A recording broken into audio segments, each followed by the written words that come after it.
experience? I think the shortlisting process was good. It gave us a clear understanding of what was going on with all the cases.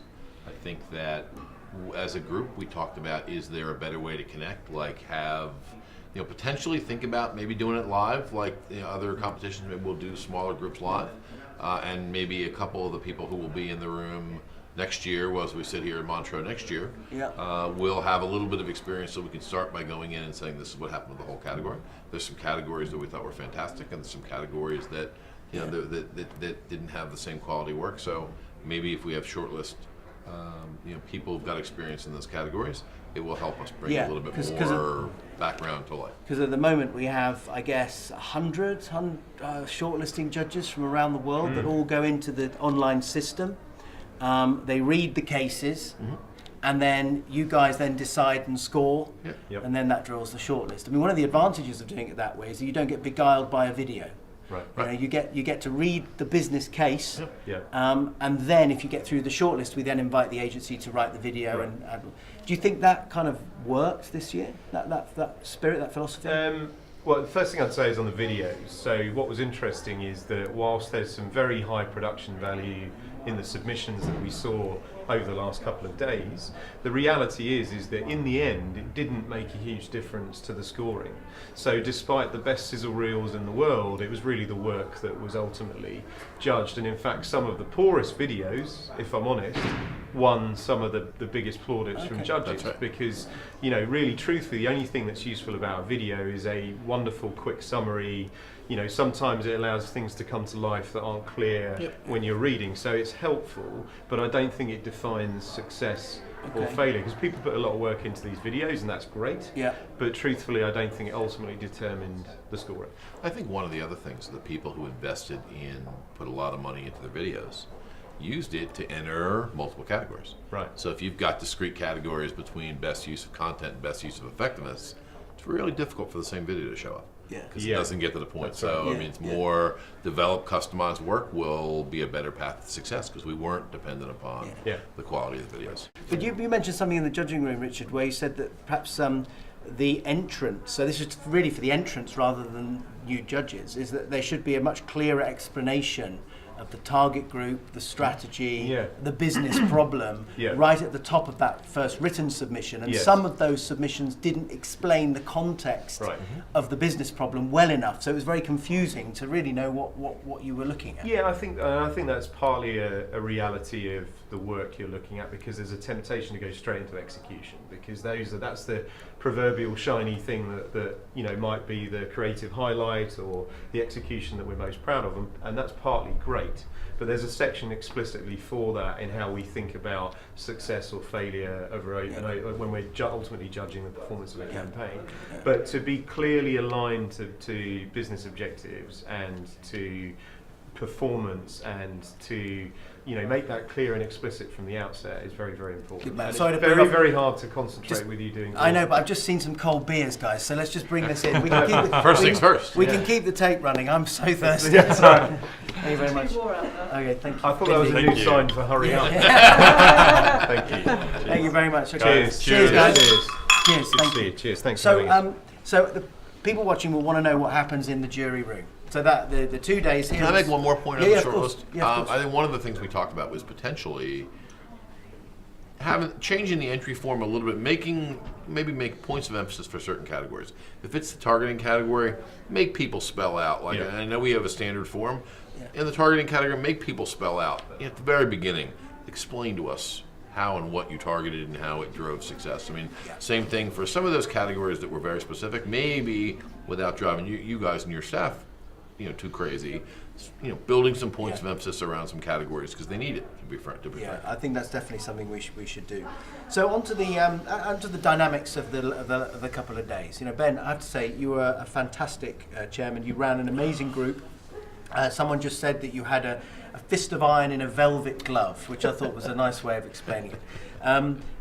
How did you find the experience, and what sort of observations did you make from the 2 days of judging? No, I mean, I loved it. I thought that I did have an amazing group. I think it was a great group of men and women who obviously share the same passion for our business that we all do. I thought there was a little bit. You hear the stories about some of the blocks and the people with the special interest. To be honest, I saw very, very little of that, and I think that it was a good group. I think that it's a big group. There was about 30 people. Yeah. But I think it was a group that was we were pretty focused, and I think that we concentrated on getting the job done, and I was pretty happy with the results and the interaction with everybody. Yeah. I think we worked a little bit. Inevitably, in every group, you're going to find some people who are quieter than others. Yeah. I was a little surprised that some of the marketers were a little more laid back than some of the agency people. So you kind of I think most of the marketers you kind of had to drag a little more interaction out of them. But I thought it was good. I enjoyed it. The elephant in the room is, of course, partisan voting, which affects lots of different award ceremonies. Do you think that we had 7 clients on the jury? We always try and have about a third of the final jury as advertised, senior advertisers drawn from different regions. Do you think that helped with that whole sense of fairness, I suppose? Bernhard, what do you think? I would say absolutely. You could see a different flavor in the way advertisers argued and in the way agencies argued. Right. When it That's came true. to the Media Owner Award, there's some competition between agencies and media owners, we understand that. Advertisers don't see that. When it comes to results, advertisers have a very clear view. When it comes to where does an idea come from, advertisers are more lean back. Agencies obviously fight more when it's my idea. Yeah. So you see some of the differences which make the whole judging more diverse, gives you a more rounded picture of the case, and leads to a better decision at the end. What you arrived at, which I thought was very interesting, was that you watched all the cases one after the other, all the videos, and then there was a discussion. In some cases, that discussion was sort of 30 minutes long. Yeah. And you asked people to say, what did you think, what stood out, and so on. And then you took an initial vote. And so explain how you did that, because I thought that worked very well. And I think people will be interested in how we arrived at the winners at the end of the day. Well, we started with, and again, in some cases, as Bernhard mentioned, in some cases we had up to 15. I think 15 was our highest one. 15 cases. So we gave everybody, there were 30 people in the room. We started by giving everybody, you can vote for 3 things. Pick your top 3 things. And the goal was, to go from 15 to 1 was very difficult. I think we only did it once. I think we only had one case where we had a first round winner. Everybody just put their hand up and said that was the one. There was a clear winner after the first round. So we kind of knew, based upon experience, we knew that we'd need a couple rounds. So we in every case, in only one case, we had 1 round. And in only one case, we couldn't get it solved in 2 rounds. Yeah. Which kind of tells you we kind of had the right math. So everybody got 3 votes. Everybody picked their choices. Inevitably, we'd pick the top one. Again, we'd pick the top 2 or 3. Yeah. And then we'd have the group. Everybody had 1 vote. And everybody would get 1 vote. Focus on. We'd pick and whittle it down. Yeah. Again, in every case, we picked on 16 categories. In 14, we solved it in two rounds, which I think is based upon a list of 15. I thought it was pretty clear. In one case, it was so obvious that on the first vote that one was an obvious winner. Yeah. And in the one case, in actually one of the better categories that we had, we struggled to decide who the winner was, so we had to go to a third round. I looked in on 1 or 2 categories, and I noticed in best use of content there was quite a disagreement going on. I don't know when, and that was interesting. And what seemed to happen was that people voted for things in the initial round, and then voted again, and then the final result through the maths, people sort of scratched their head and said, that doesn't feel right, and then there was a revote. So sometimes that happens, but I think that's fair enough. I think that's probably one. I'm sorry, Stephen. Go ahead. I was just going to say I think that's natural because with the evolution of the process, whether it's from the written submissions to listening to the video, or arguably the most importantly, listening to your colleagues. You change your view on something. You're a human being. You don't always get it. You miss how cool something was or how effective it was. It comes to life through the process, which is why the process is quite good. Yeah. So the reason the maths doesn't always necessarily correlate is because if X agency or client person makes me think differently, I change my mind. Yeah. And it was very open in that respect. In fact, this is one of the values I think. You learn a lot because when you come out of the watching 15 videos, you have your favorites. But after 30 minutes discussion and sharing, you do change your mind. Yeah. It was nice for me to see it, then I marked the other one and said, I didn't know that one. I marked this one. I got the other one out because I heard something different. And then you form your opinion based on the insights and the experience of this diverse group of people. Yeah. Okay. So anyway, we had 16 categories. Let's just focus on the ones that weren't so good in your opinions. And Ben first, which were the categories you felt this year just weren't so cool? I think there were three that I think we'd all rely upon. I think that the first one was media owners. I think that there was a little bit of again, we do struggle with the different, the balance between what a media owner contributes versus what an agency contributes. I think asking the media owners to produce work, it wasn't the strongest category that we had. I think in the other cases, in the case of targeting, I think it was really a case of it just wasn't, we didn't focus on make it clear enough on what the role of targeting was. I mean, some of the cases that were in the targeting category had nothing to do with targeting, which we kind of struggled with a little bit. Okay. And then I think the other one was the best results. I think it's kind of, it just got to, effectiveness, excuse me, thank you. It just got to, again, I think it's the point of emphasis on what really made it effective. So you're a former media owner. Yeah. You were at Microsoft many years. What's your, how did you feel about the media? Do you agree with Ben's thought? No, yeah, I do. I'd say there was reasonable consensus about that in terms of feedback, and I'm, frankly, a bit disappointed because, first and foremost, media owners are very creative as a community. And what I found really interesting was listening to the agency debate about who came up with the idea and what have you. On one level, I don't care, but and certainly clients, I suspect, don't. But ultimately, media owners at the very least have a big impact in some of the best ideas, whether content development or execution across platforms, or and the resources to do good videos. Absolutely, yes. Well, we'll talk about the videos in a second, but what I would say was that generally the quality of the work just wasn't up to scratch, and that doesn't mean that media owners shouldn't keep submitting, because they should, and it's really important, and we took it seriously. But ultimately, the overall benchmark of quality just wasn't there, was it, really? I don't know if you guys felt the same. No, totally. No, absolutely. So areas of improvement, media owners, buck up, guys. Yeah, make shorter videos as well. Because we launched the media owning category because we realised, as the World Federation of Advertisers survey proved today, that was revealed today, that 75% of clients say they're going to do more business with media owners directly. Yeah. So, that insight led us to create the category. And so I was hopeful that we would get some amazing stuff, and that's a real shame that I'm getting that feedback. Might also be a cultural. Also be a cultural. They're not used to entering awards like this. I mean, that's true. The advertising industry has kind of been trained, and agencies are into that space. Yeah. And I think maybe it just takes a little bit more time for media owners to wrap their heads around that. Yeah, I think so, and I don't think it should dissuade us from continuing to persevere. It's actually arguably one of the most important progressive categories we need to keep working on. And just because this year we felt a little lukewarm to what we saw, doesn't mean that that's not an appropriate category.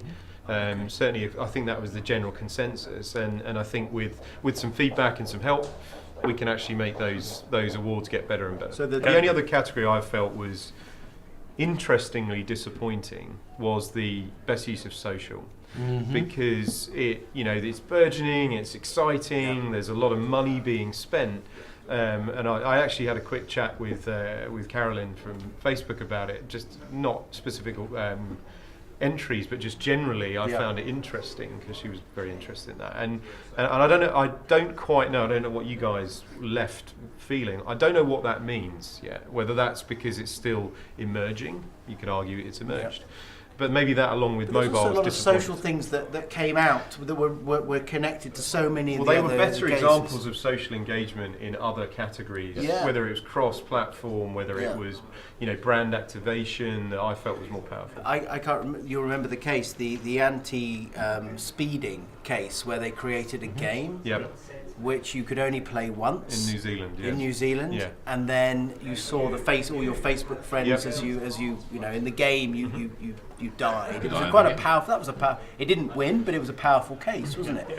And that was kind of a use of social in its own way. That's right. Yeah. Well, look, let's talk about what categories did work. Okay, and I think it'd be very interesting to have some insight on why you guys awarded the winners you did. So, one of the first categories that appeared to me pretty good was the creative use of media, and there was 2 high commendations in that, as well as a win.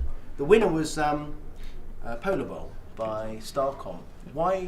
Which will show, but why did it win? I think one of the things, and I think it's a trend for the ones that won. I think that people, there's a magic in the simplicity. I mean, they got to a very, they found a way to marry a very, a very strong brand identity, polar bears, around the biggest media event in the country that they were working on. And I think that, the simplicity of it wasn't, difficult to execute, but a simple idea. I think sometimes people try to bake 5,000 variables and try to make things too complicated and try to be, integrated. And sometimes integration is a really, really simple idea.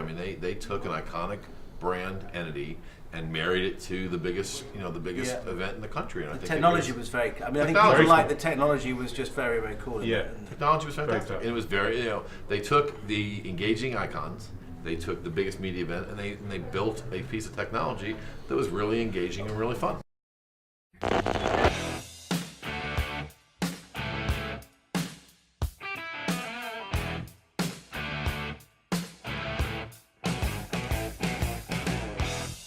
It started with a digital idea that cast the polar bears as football fans, one rooting for the Patriots, one for the Giants, then invited America to watch the Bears watch the game live.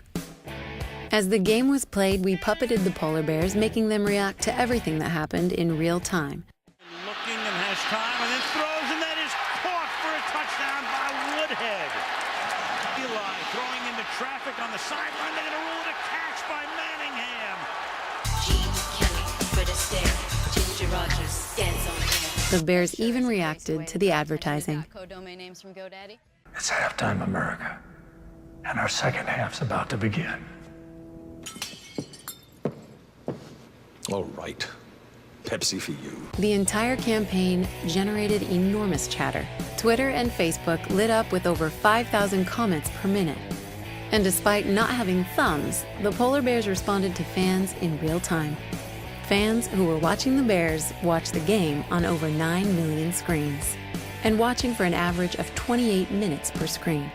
That's a really long commercial. That's also a lot of eyeballs.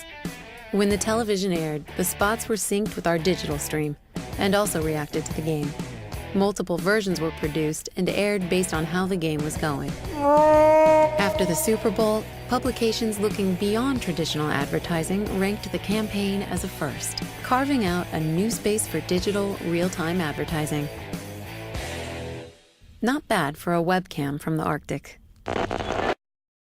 And what was it specifically about the case that drove it to the win? It obviously, took the jury with it when they saw the case. Was there was it the technology that they used that inspired people, or what specifically? I think it was the marriage of how they pulled all three of those things together in a really simple, easy way, and they had great results. I don't know if you want to build on. Yeah, I would say, for me personally, it was like the best mobile execution, not entered into the mobile category, interestingly enough.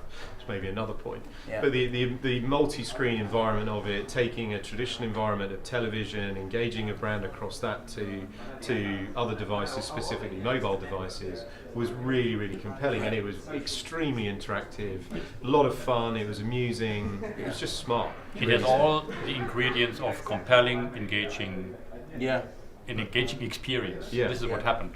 And they built it into that campaign. And taking their brand and building it into a meal.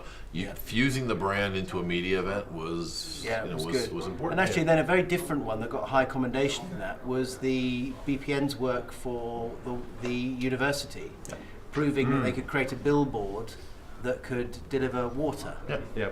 I think judges liked that because that was such a brilliant idea, and it answered a social problem. You can't really go wrong with that, can you? And actually, to use on, we talk about not only having a great integrated case, we talk about marrying your brand into the idea. Perhaps the one that we had the most fun with was there was a video which it might have been the best video, one of the best ideas from a small country who built a worldwide phenomenon around an event, but it wasn't tied to the advertised brand. It was tied to, it was basically a stunt. And if they figured out a way to tie it to the brand, it would have been, a no-brainer winner. But because they couldn't, it was great. Yeah. They had made it a worldwide phenomenon, but it didn't tie to the brand, so it's kind of hard to, get excited about. The best event experiential category was good, and Suspect Your Blushes, Naked actually won. We can say that, but it was going to be announced tomorrow. No conflict. You didn't comment on it. You weren't allowed to vote on it.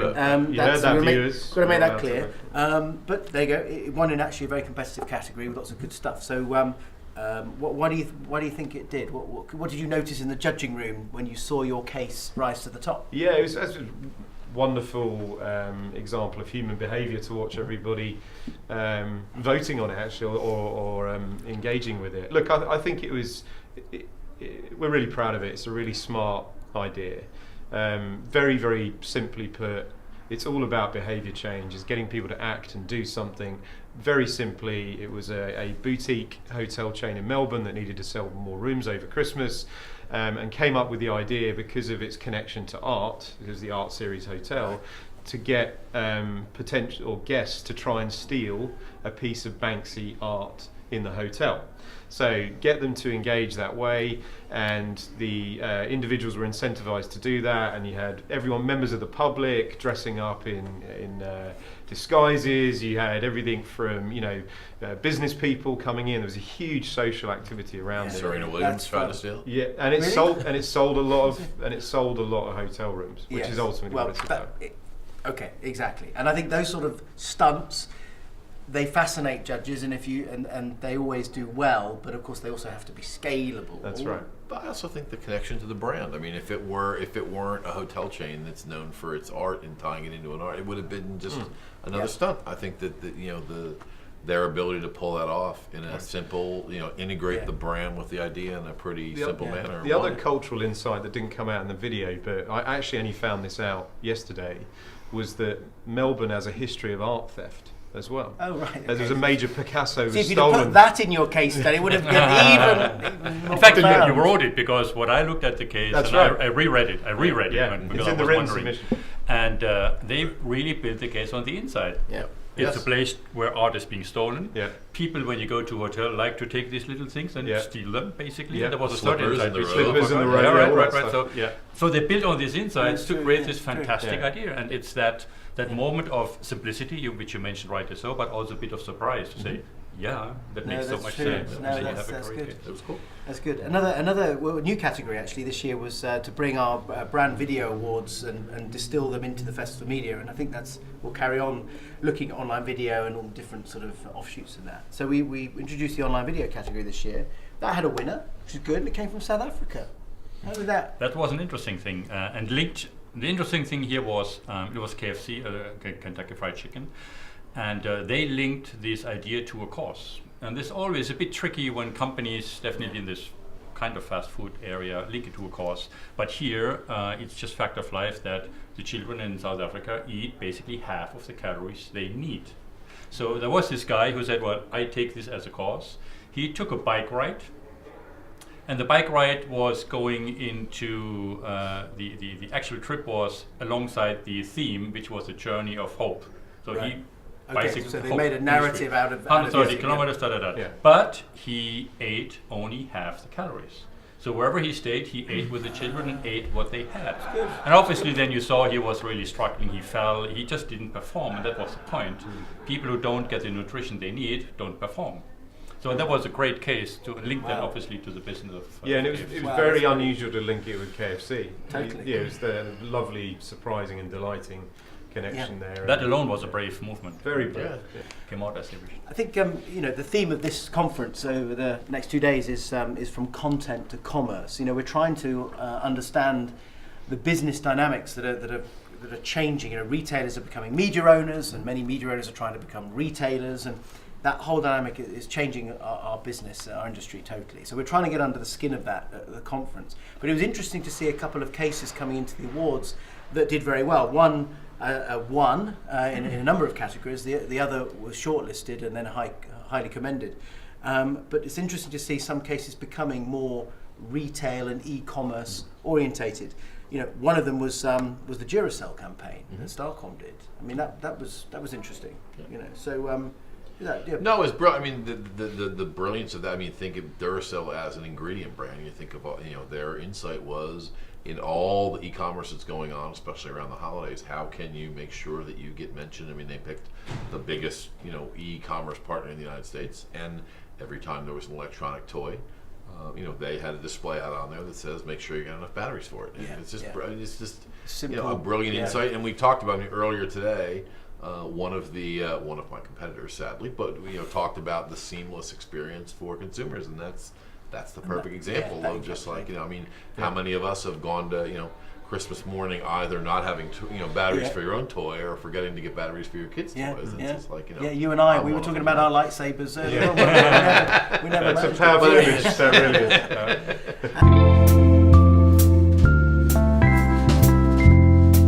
is. Battery-powered toys and gifts end up on most holiday shopping lists, yet the batteries themselves are usually not included and often overlooked.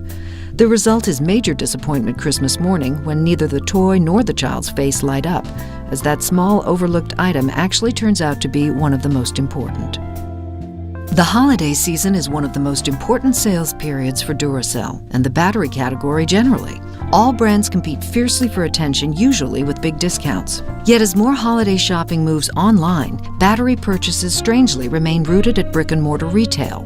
This was our opportunity.